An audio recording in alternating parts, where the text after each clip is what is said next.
Bonjour, lower then, and hi everybody. I decided this time actually to talk about a subject that not many people know outside of France, but basically the language that is known as Standard French in, let's say, continental France at least, has appeared quite late in the history of our country.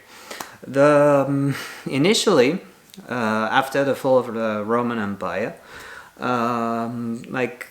there were a lot of local dialects that were known as langue romane, which was very ambiguous because you also had Roman languages spoken in Italy or Spain, for example. And ultimately, it was the local languages, at least like the two main groups, were known as Languedoc and Languedoy. This term was popularized by Dante Alighieri, who actually ended up traveling to France. And in order to kind of make the distinction between the local dialects spoken, said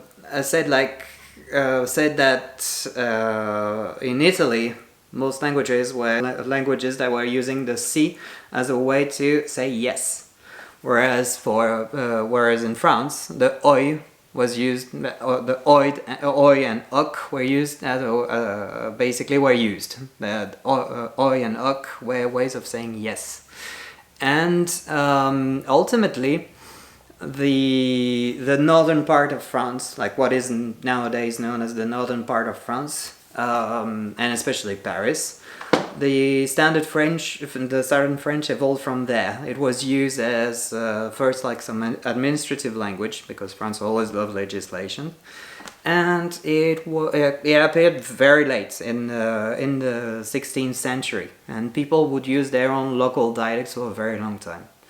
Nowadays, ironically, whereas like the Standard French really emerged from around Paris, it is the city of Tours that is meant to be, that is supposedly has the best accent. It's known as the beau parler, like a beautiful spoken language. So the distinction between the Languedoc and Languedoy were basically that the Languedoy were more influenced, but basically had more retained a lot of Celtic substrates, and were more influenced by Proto-Germanic languages, whereas Languedoc were deemed to be closer to the original, the initial Latin. As a matter of fact, France, for the territory known as France nowadays, was really considered an offshoot of Rome, and they were meant to speak the Latin that was spoken there was deemed vulgar, as in not as pure as the one you would hear in Rome, for example. And the notion of Languedoc, this local language, was also called Occitan. That is how it's known today, like Occitanie, Occitan. It corresponds to some area in France.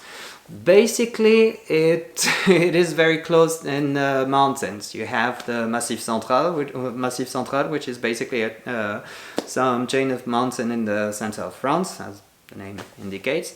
You have the Alps and the Pyrenees in the west, Alps in the east, and Pyrenees in the west. That's basically the area that is known nowadays as Occitanie, and where this language, the Languedoc, is still spoken today, Occitan. And it's also known as Provençal, which comes directly from Latin, provincia, from basically the Roman times, so it's really deemed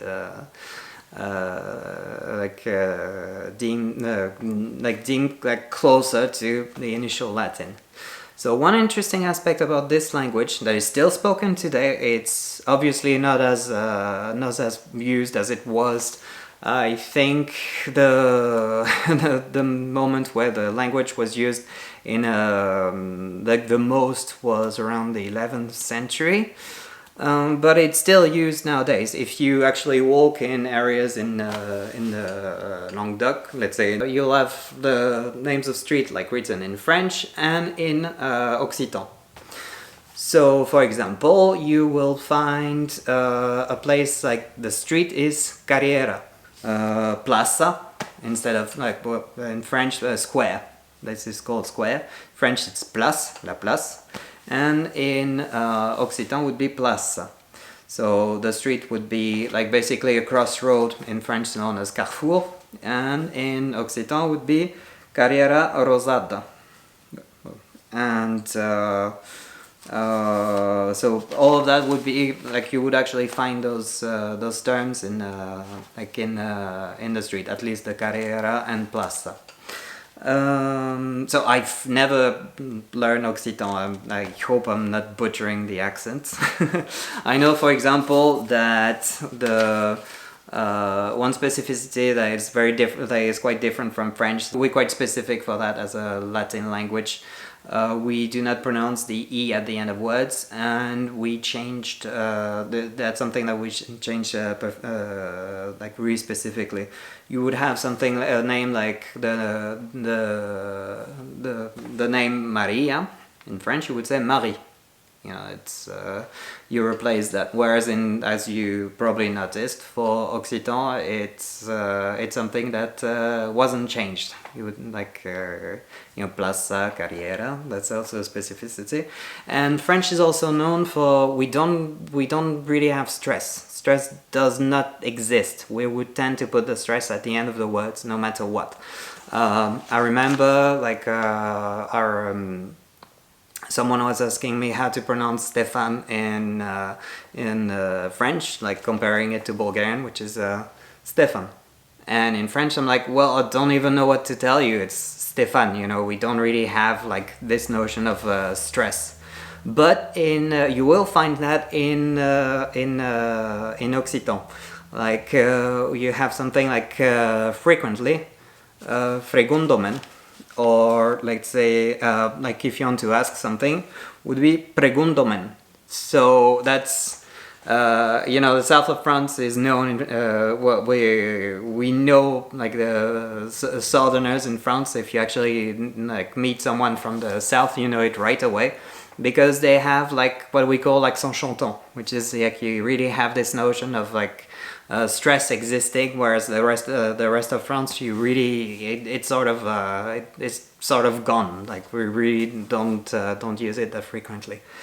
And the like the key element that made me decide to make this video is like this language, the Occitan, actually really some words came in French, came to be known as like your average.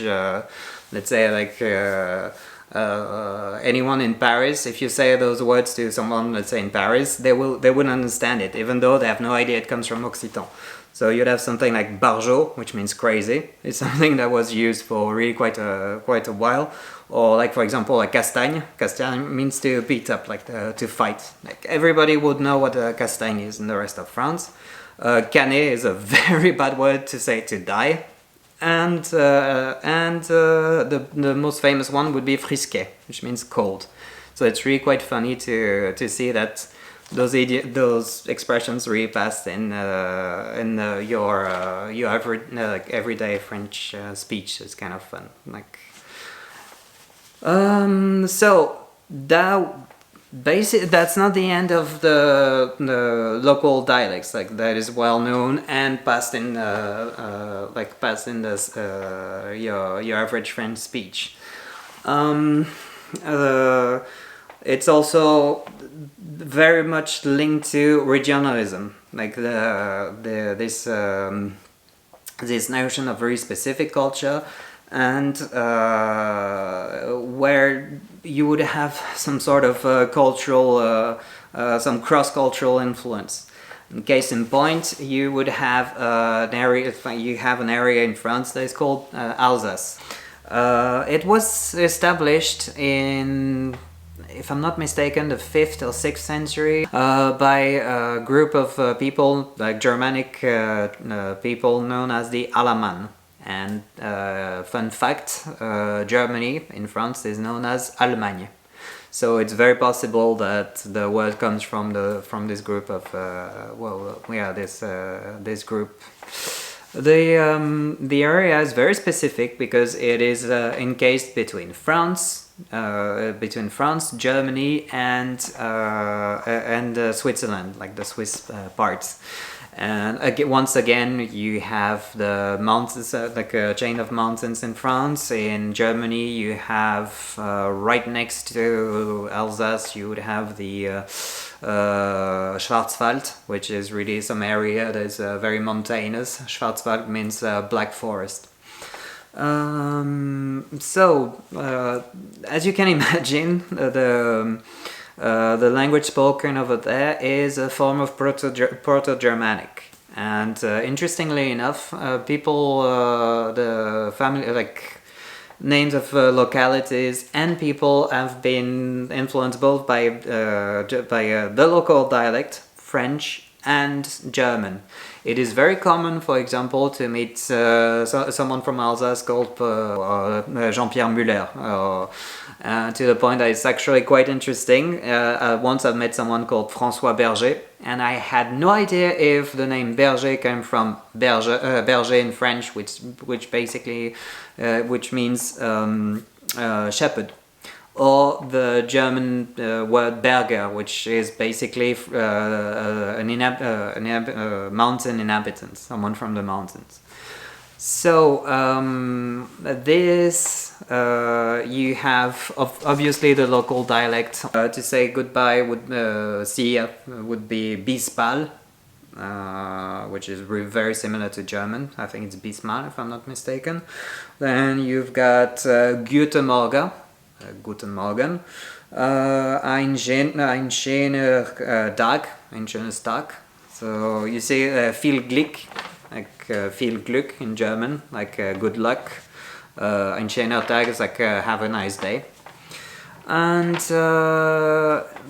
but like the speech is really specific, whereas like my German, while being not very well developed, I could still understand people in the street, whereas the local dialect Alsacien is absolutely unintelligible to me.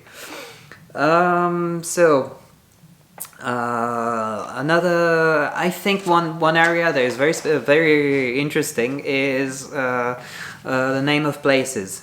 So you have, for example, the city that is really well known as Strasbourg, because it is the center, like it's partly the center of the European Union, like between Strasbourg and Brussels. They share this title, and the city is very interesting because it comes directly from German. So you have Straßburg, so Straß like the street, Burg the city. So it would be like basically like a city of the street, and it was actually franchised afterwards as Strasbourg. So bourg is basically, it's also an old-fashioned way of saying city in French. So you see, like there's really some similarities between German and French in this area, like bourg. And we franchised the Straße because the way Straße is written in German was with a SZ, which is a very specific letter that basically means two S's, whereas in French we just skip that and we just write it with an S. You also have the city of Mulhouse, which is Miluza in the local dialect, Alsacer. So it was written with the Mulhouse, with the OU, like the way the French people write. In order to get the U sound, we have to write an O and a U. Like in German, the original the corresponding words would be Mühlhausen, which Mühl is windmill and Hausen is like the house, so it's basically house of the mill or something like that. And ironically in Germany, right next to it, you have a little village called Mülheim. So there is really something with the windmills in this area. It's kind of interesting. So you see the kind of Francization of Germanic words. It's sort of it's quite interesting. And when it comes to words that absolutely everybody in France would know, the local dish is known absolutely nationwide, which is choucroute. Choucroute comes from the local, basically it's a dish made out of cabbage, and you have cabbage, potatoes, sausages, and it's really known all over France, and well known and quite liked everywhere overall.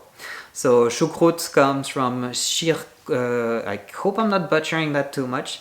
I think it's shirkrit in the local dialect, and it comes directly from sauerkraut. You have sauer, which is like bitter, and kraut, which is basically it means herbs, but it became synonymous with cabbage. And unfortunately, most British most like Anglo-Saxon viewers know that like kraut is a nasty term to point toward the Germans, but basically kraut means cabbage, and it's they're well known for their love of it. So yeah, like this notion of this Germanic sounding term passed in the common parlance in France. And you also have the flammekuche, which is some very nice dish that is basically it resembles a pizza, except that you're putting some piece of bacon and some onions. So it's a really popular, famous dish. And it comes directly from the flambiert Küchler, if I'm not mistaken, which is like really specifically Alsacer, or like Alsatian. So that's another thing that really came into the popular parlance in France. And of course, the area is known for its Christmas market, Christmas mark. So it's another thing. A lot of what is commercially seen as Christmas really originates from this area. It's the place that's really the most famous for that. So that's some direct influence on the, let's say, French culture. And so, as you can see, there was some words that came in that comes from the common parlance. So coming from a Germanic speaking area, then the very language that is deeply influenced by basically a Latin language influence, which is Occitanie. I forgot to mention about Occitanie one element that is really interesting. It's been officially recognized in as a cousin language of Catalan in Spain, and it basically, while it's not recognized as a really strong official language in Spain, it is, as it's very cousin to the Catalan language, like it's comprehensible.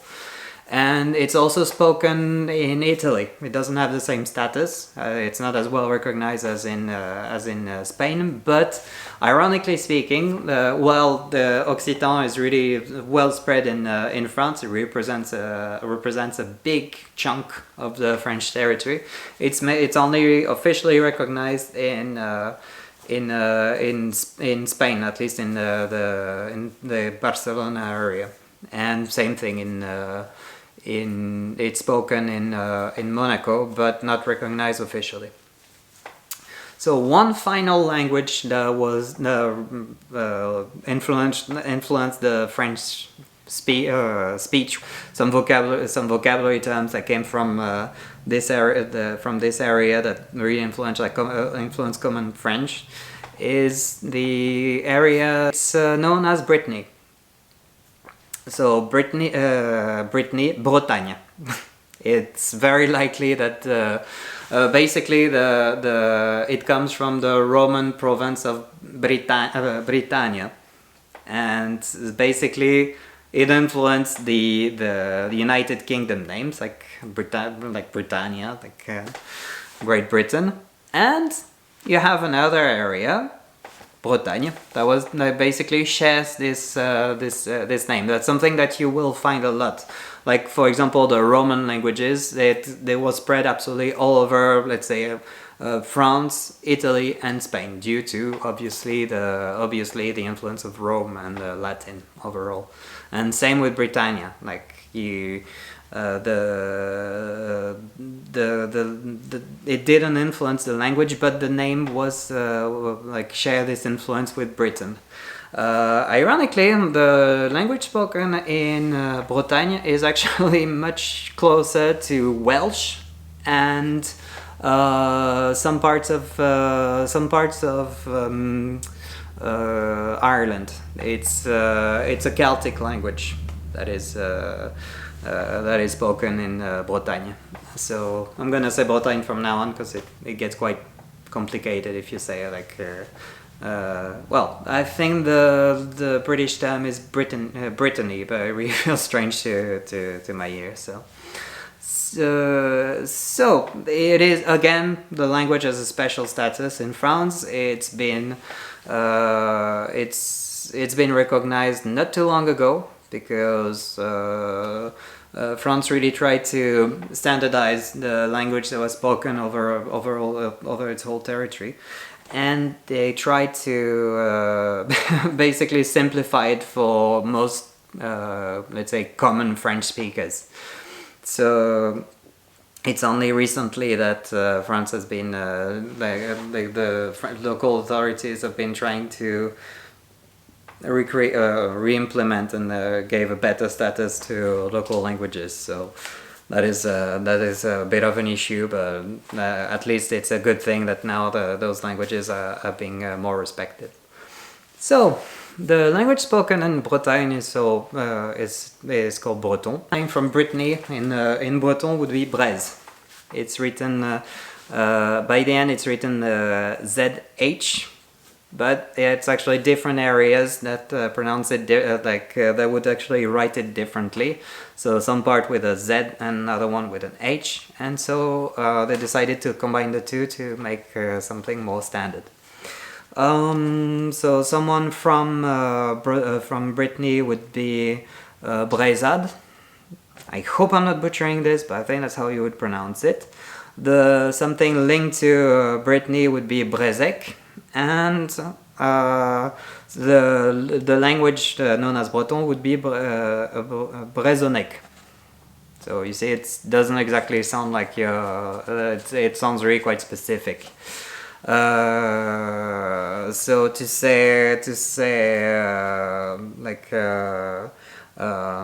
to wish to your health is Yeremat.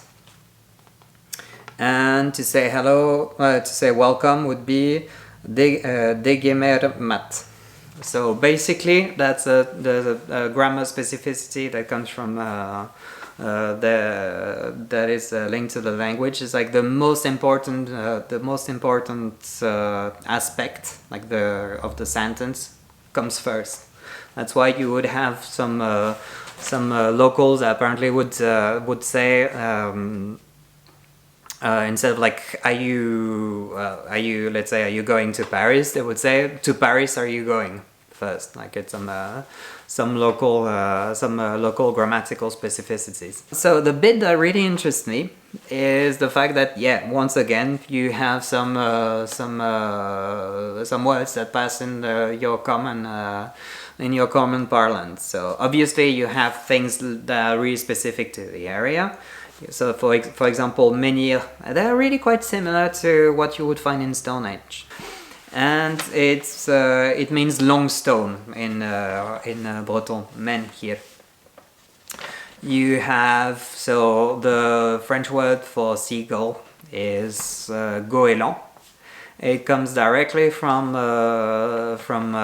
Breton, in that and it means to cry, goéland, to cry. You have the cohu, In French you would say cohue, which is basically like some very noisy gathering. So ballet actually comes from balin, which used to be a plant, like a specific type of plant that was used to make brooms out of. So yeah, ballet means broom.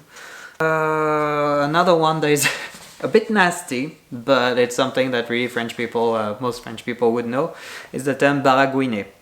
Baraguini is a colloquial way of saying that basically you do not make sense. So a bit like what I'm doing right now.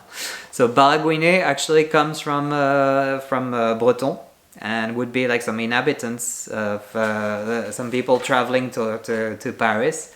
Some Breton merchants traveling to Paris and entering like inns and asking for bread and wine. So bara is bread and wine is guin, not Gwen but guin. So and the locals were like, well, I can't understand a single word you're saying. It's like, and for fun they said Baraguin. It became Baraguini, so it's not very nice toward toward Brittany. Actually, it feels a bit bad to know that it comes from there, but it's a word that's still used today, and it comes directly from this language, so Baraguini. So obviously I'm not from those areas. I know basically the place I know best would be Alsace, because I spent a lot of time there. So I hope what I discussed was clear enough. I hope it was instructive. Do not hesitate. Like I just barely spoke about the subject. It's way more complex than what I just summarized. And do feel free to leave a comment, and well, the usual YouTube stuff like share, comment, and yeah. Hope to see you soon. So yeah, bye.